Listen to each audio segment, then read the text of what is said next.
them, po në raportimit se si luftë të qysh, po më të vërtet rasti është shumë shqetësues që potencuar më më herët, sikurse edhe rasti që do ta përmendim, dje është mbajtur seanca e dytë pas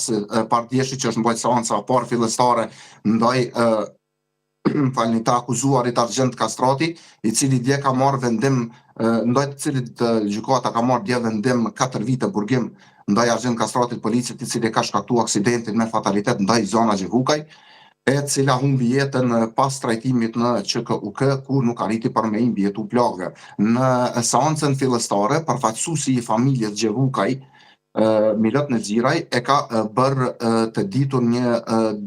diçka që mund ka ra shumë në sy, e ai ka treguar edhe arsyen pasi që polici ka kërku falje në seancë, kërkim falje nga ana familjes nuk është pranu, sipas përfaqësuesit Nexiraj, pra të familjes Xhevukaj, ai ka thënë se diçka që ju ka rënë sy atyne është një postim në Facebook, pak ditë pasi që ka ndodhur vdekja e të ndjerës si pasojë e këtij aksidenti, babai i policit Argjend Kastrati pas ka postuar në Facebook një postim ku ka treguar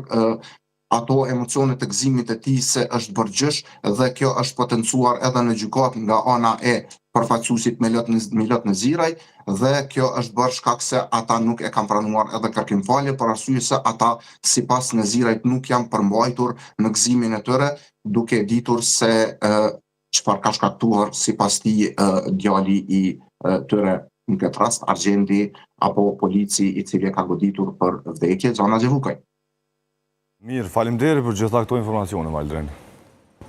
Po dje potencum që kemi me dalë me lajme të mira, shpresojmë që nga nesër do të hapim një kapitull të ri të lajmeve të mira nga Peja, sepse brenda 4 tetorëve po shënohen 2